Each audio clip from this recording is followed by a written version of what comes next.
Hello, today I am going to talk about diabetes in pregnancy. The global incidence of diabetes in pregnancy is 17%, whereas in Southeast Asia the incidence is about 25%. What are the reasons for increasing incidence? It is due to advanced maternal age, increasing obesity, decrease in physical activity, and modern lifestyle. Coming to the pathophysiology of diabetes, pregnancy is characterized by increased insulin resistance and hyperinsulinemia. The TNF alpha secreted from the placenta, it attenuates the insulin signaling cascade, resulting in insulin resistance. Other factors such as human placental lactogen, cortisol, prolactin, which is secreted from the placenta during pregnancy, they blunt the action of insulin. Normally, hyperplasia pancreatic islets is observed in pregnancy, whereas in GDM patients, this beta cell function decreased by 30 to 70%. Diabetes in pregnancy is associated with a poor pregnancy outcome. Discovery of insulin helps to carry the pregnancy to term, and also it reduces the stillbirth rate, birth defects, and pregnancy loss.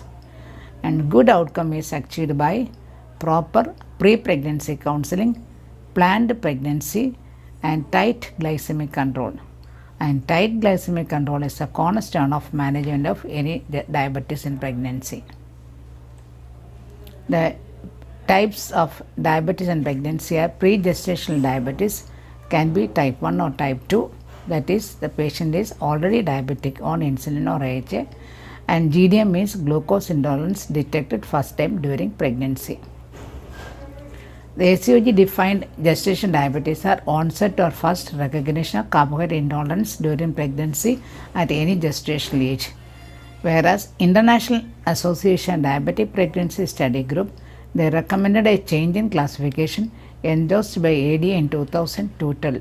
They classified diabetes in pregnancy into two types, over diabetes and gestation diabetic, based on the fasting blood sugar or random blood sugar. If the fasting blood sugar is more than 126 mg per deciliter or RBS more than 200 mg per deciliter and HbA1c more than 6.5 is considered as over diabetic. And the criteria for gestational diabetic is fasting blood sugar more than 92 and less than 126 at any gestational age. And then at 24-28 weeks, a 75 gram GTT with at least one abnormal value, that is fasting blood sugar more than 92, 1 hour more than 180 and 2 hour 153. Any one abnormal value is considered as diagnostic of diabetes in gestation diabetes in pregnancy. Screening for gestation diabetes, due to high prevalence in Asia, universal screening is adopted. Single step survey by all countries except USA. In India, universal screening is recommended due to high incidence of type 2 diabetes and incidence of gestation diabetes as high as 25%. These are the risk factors: maternal age more than 25 years, PCOS with a metabolic syndrome, pre-pregnancy weight more than 80 kg or BMI more than 25 kg per m squared, Indian ethnicity 11-fold increased risk, Southeast Asian there is a 8-fold increased risk of diabetes, family history of diabetes in first degree relative, previous macrosomia, polyhydramnios or unexplained perinatal loss, and birth of a malformed infant. What screening test? Single step approach is commonly used, recommended by International Association of Diabetic Pregnancy Study Group and Diabetic in Pregnancy Study Group of India. The two-step approach is recommended by SCOG and endorsed by National Diabetes Data Group and Carpenter and Coustin. Screening for diabetes should not be done by urine sugar, random sugar or isolated fasting. The one-step procedure, oral GTT, 75 gram glucose in 150 ml water after fasting blood sugar at 24-28 weeks, that is recommended by IAD PSD. Women should be seated in one place for entire duration for the test to be valid. Women who vomit due to intolerance to glucose and in high risk, they should be periodically assessed with the fasting blood sugar or postprandial blood sugar. The single step, these are the values, are IID patient 92, 180 and 153. DIPSI, only 2 hour value is taken, that is 140 is considered as diabetic. The DIPSI recommends a one-step simplified screening test, 75 gram GTT in the first prenatal visit, and if the patient is not able to tolerate the glucose in the first visit, we can wait till 14 weeks, and then at 14 weeks, irrespective of the fed state, a 75 gram glucose is given and a 2-hour value is taken. This is on the assumption that women without glucose intolerance will be euglycemic with the 75 gram glucose. So, this one-step procedure is economical and feasible. This is the DIPSI guideline. Plasma glucose level, if 2-hour value, if it is more than 200 is pre-gestation diabetic, 2-hour value more than 140 is gestation diabetic, 2-hour value more than 120 is decreased gestation glucose tolerance test. The SUG recommends, as proposed by National Diabetes Data Group and Carpenter and Kuster, they do a challenge test, so oral glucose challenge test 50 gram in the non-fasting state, and the cutoff values are 130 or 140. SUG recommends either cutoff to be used. If we are taking 130, the detection rate will be high. If the value is less than cutoff, no further testing is needed.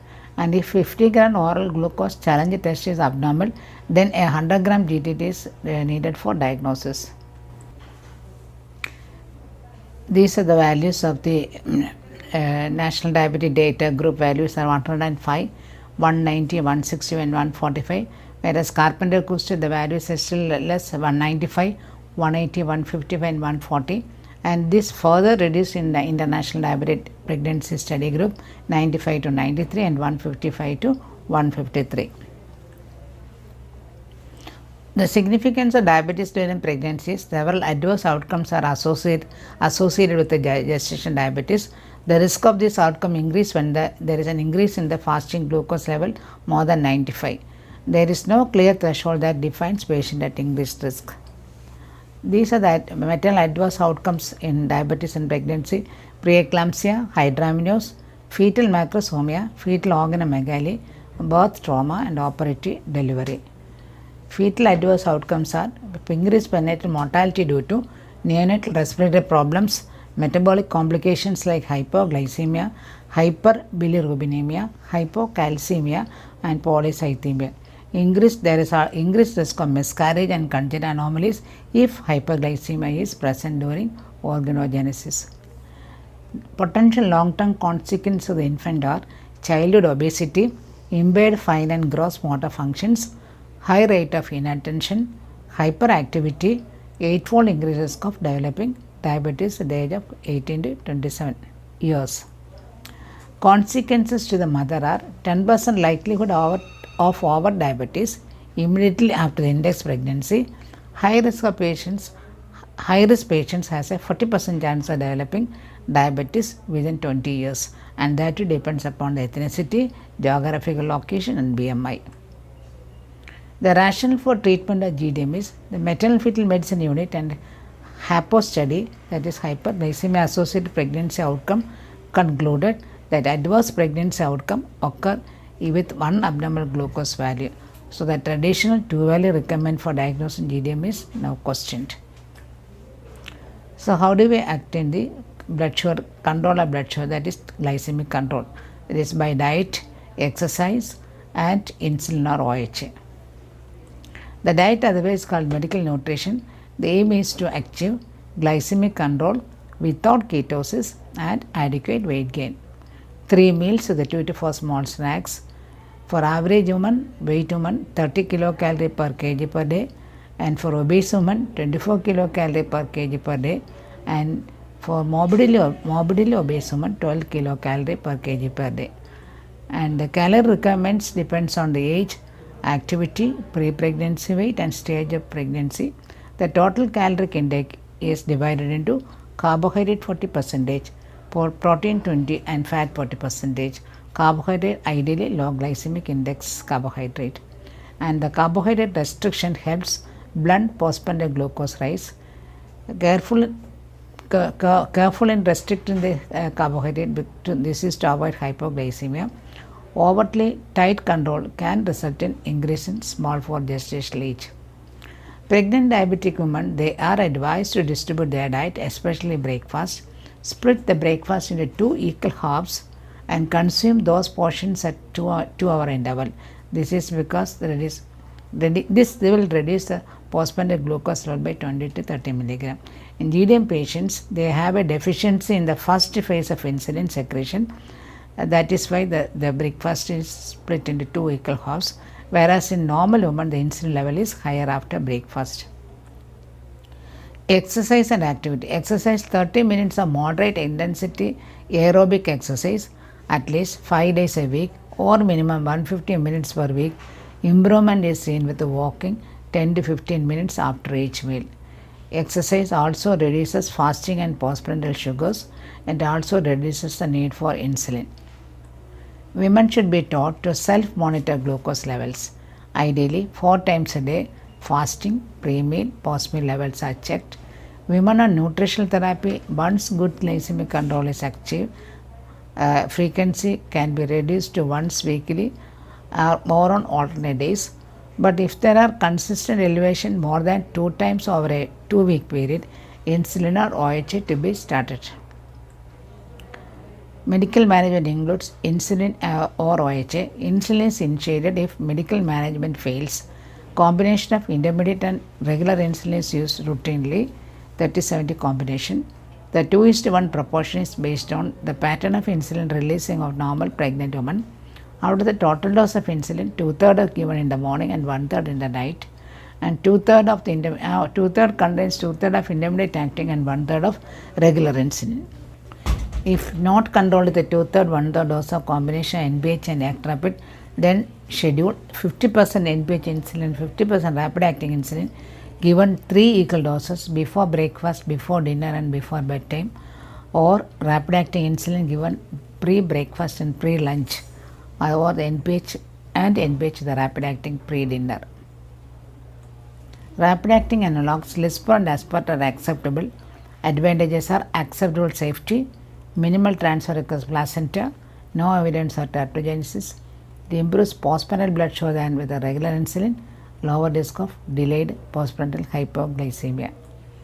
Continuous insulin pump is used in patients who are already on insulin pump and brittle diabetic.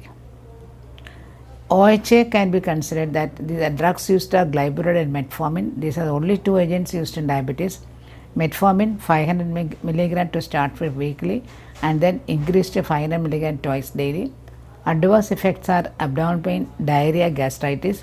Maximum dose is 2500 to 3000 mg per day in 2-3 divided doses. Glyburide, the dose is 2.5 to 20 mg per day. Maximum is 20 mg per day.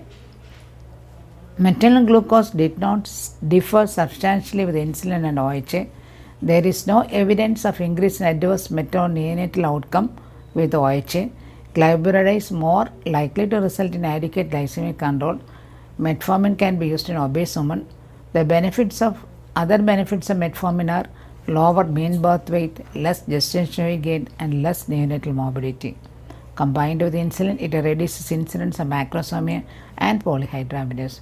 AD and ACOG do not endorse use of OHA, but NICE accept the use of OHA.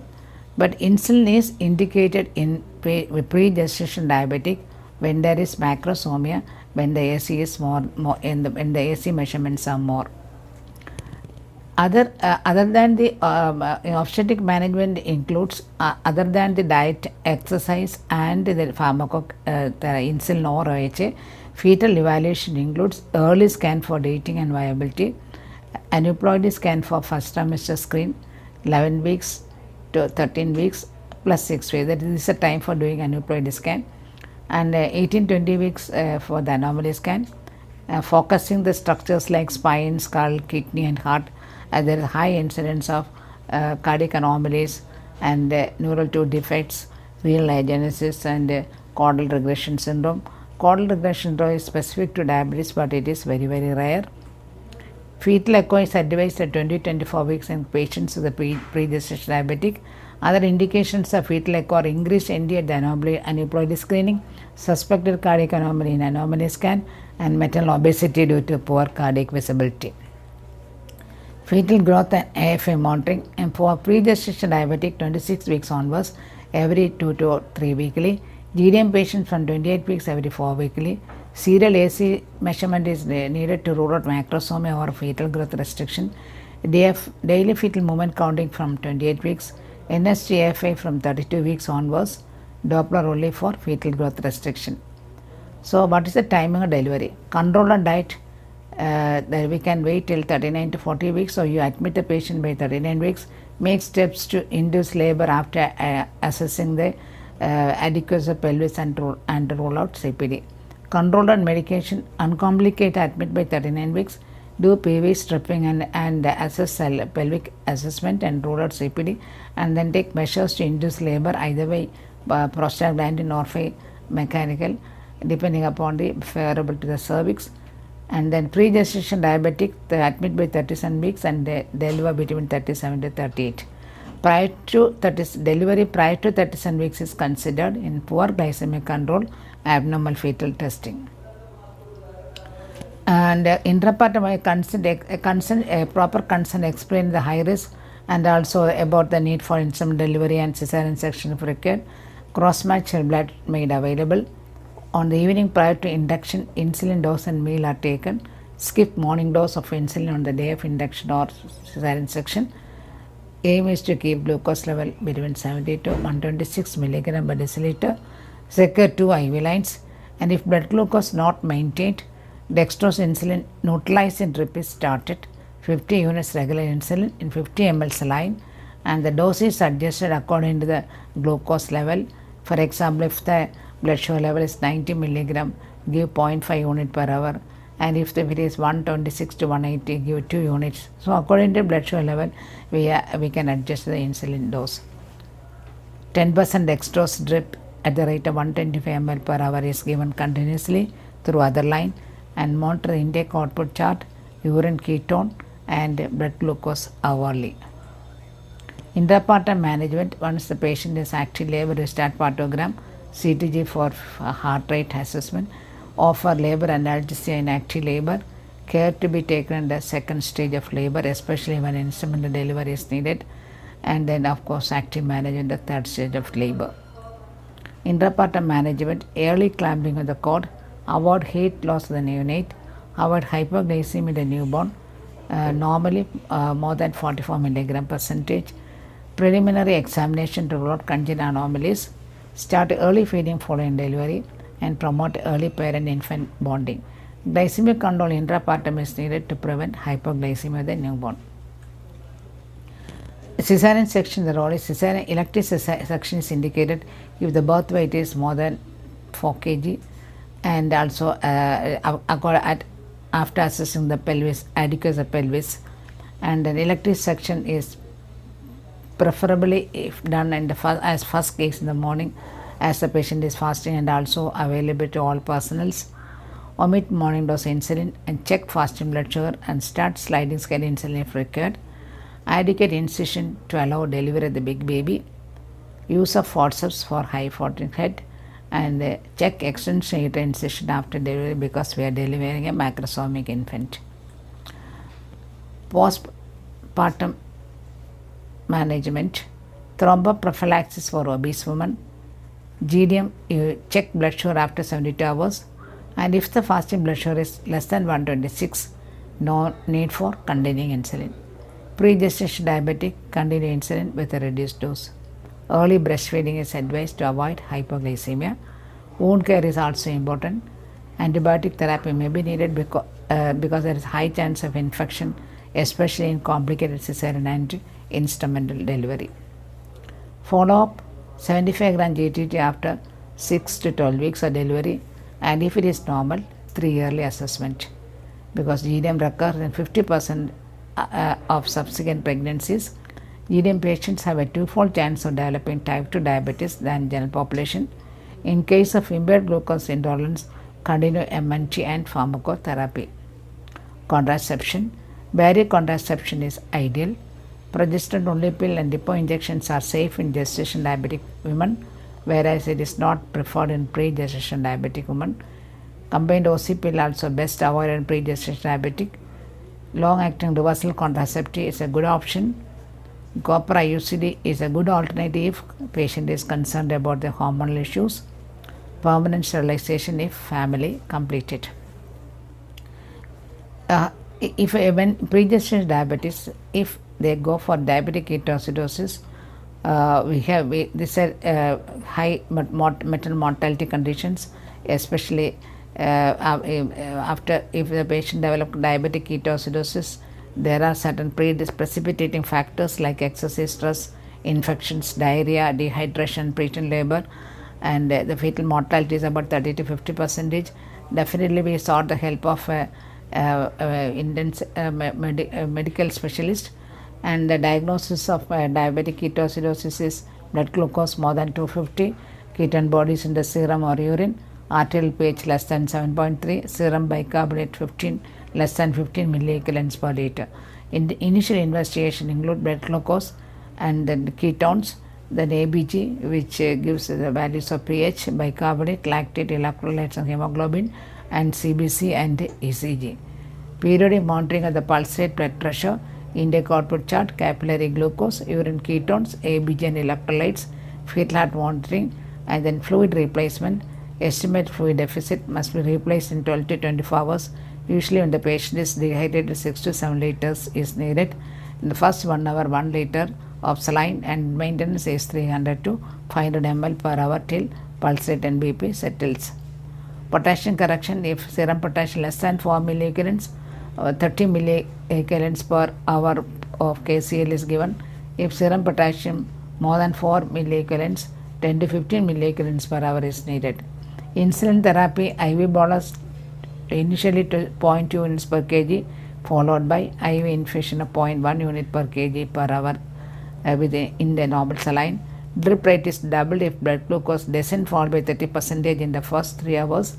Once blood glucose reaches 200-250, normal saline is changed to 5% dextrose, and the bicarbonate administration is needed if the pH is less than 6.8, and the other management includes antibiotics and then treatment of the cause. So prompt treatment can prevent maternal fetal mortality. A word about pre-pregnancy counseling for pre-gestation diabetic. Complete medical and obstetric history is essential. Evaluate and treat diabetic complications like retinopathy before pregnancy, laser photocoagulation. Nephropathy is a contraindication for pregnancy because there is again a high risk of preeclampsia. The patient is having nephropathy. Neuropathy also to be treated. Review the current medication. Most of the patients will be hypertensive and they will be on AC inhibitors and ARBs. So stop AC inhibitors and ARBs and switch it to safer drugs like calcium channel blocker or labetalol or methyl-dopa. Stop statins. Check thyroid function test. Assess blood sugar levels. HbA1c monthly. Pregnancy to be avoided if HbA1c is more than 10%, and also nephropathy. These are pregnancy is contraindicated. And then change it to insulin if the patient is not on insulin. Use contraception till blood sugars are controlled. And folic acid supplementation, there's a high chance of neural tube defect. Lifestyle modifications like diet, exercise, stop smoking and alcohol. This is needed for pre-gestation diabetic. Only when the blood sugar levels are normal, they are allowed to become pregnant. Thank you for the patient hearings.